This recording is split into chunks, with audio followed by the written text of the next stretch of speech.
Kia ora, Adam. Thank you for joining us. Tell us a little bit about yourself. My name's Adam Thompson. I'm a nurseryman from Cambridge in the Waikato. Adam, you haven't always been a nurseryman. Tell us about your career. I spent 15 years in a corporate business role as a mortgage advisor, a director on a couple of other companies, and just love the bush, love the forest, wanted to go and make a difference. I'm a farm owner as well. We've got 180 odd hectares there in the Waikato, so the opportunity to get out on the land, work with something I'm passionate about, it's just awesome. That drives a lot of what we do, because if I look at our land and what we're doing on it, I've got a 6 and a 3-year-old, and I'm out there with my kids, and I can answer those questions that only a 6 and a 3-year-old can ask you. You know, why are we doing that? Why is that cow in the mud? You know, and you go, I'm not doing the best thing by that land to have a cow on that steep hillside or in that swamp. If I can make a difference, you can see that change in your lifetime. And then by the age that they're out there making their way in the world, they can be making a difference. So I think my land connects me to my family, which connects me to the community, which ultimately allows us to connect to the country as a whole. And I think that's really important. I'm really proud of what we're doing there. So why did you become a nurseryman? Like my angle in there was actually, I love birds, right? So birds need trees for food, and then understanding that pests were impacting the birds, which was impacting the cycle of the forest, and those things made me sort of understand that whole circular notion of the forest a lot more. I took to growing more plants.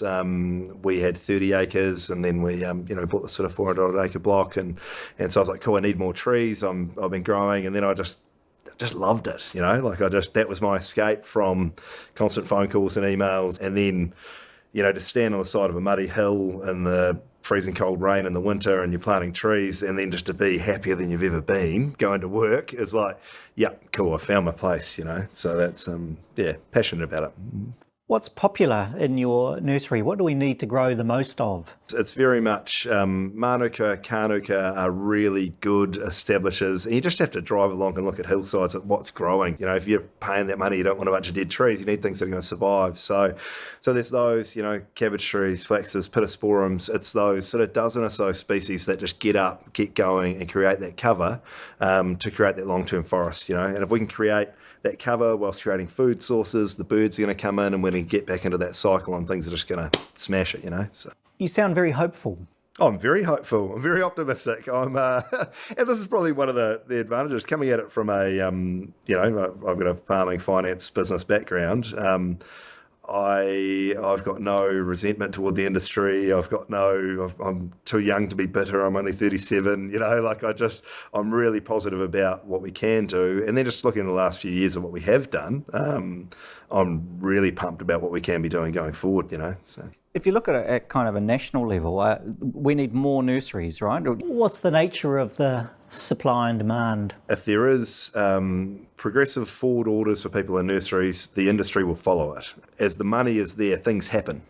So I think for nurseries, when there's more certainty of supply, of knowledge that you will sell your products, there will be more nurseries. There will be existing nurseries scaling up, using technology and advancing things like that. So I think we can achieve growing a lot more trees in the infrastructure we've got. It's a little bit like talking the forest remnants we've got. What can we add to them to make them do better? And I think nurseries are like that as well.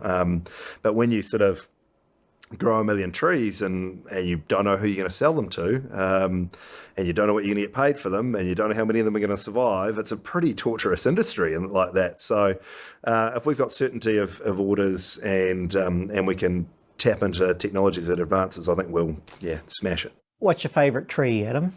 Mānuka's got to be a favourite nursery tree, right? It's I'm going to use the wrong term here. It's a bit of a Paris Hilton. Like it's easy, you know. Like it gets up, it goes. It's a real bolter, you know. Like and if you treat it right, it'll treat you well. Whereas, you know, one of my favourite trees would be a miro tree. You know, like I live in the area. I live with Te Miro. And it's a beautiful tree, but like it can take up to 5 years to germinate the seed, take 3 or 4 years to get to a stage where you can plant it out. You can't do that many times in a lifetime. So although it's a beautiful tree, and it's super rewarding when you get that reward. It's not that instant gratification. So things that get up and going fast is our nursery specialty. So. Adam, some people get really puritanical about eco-sourcing. What's your point of view? Yeah, I've got an opinion about eco-sourcing that's probably not the traditional view. We've got to be honest about the way that seeds and plants are moving around our country, even just from nursery from one area to another. I look at the long-term view of a forest. I look at those long-term canopy species, the kikateas, totoras, codes, remus, those sort of things. They're going to be around for hundreds of years, and we do want them succeeding, doing well in their area.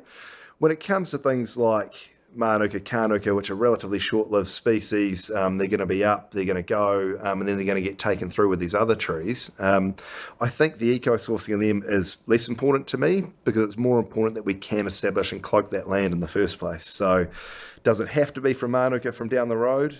Hey, if Mānuka from 100 k's away is going to do better for you, and in 50 years you're going to have a forest that the birds are bringing in and establishing in your area from all the native seed source, then that's a win by me. So.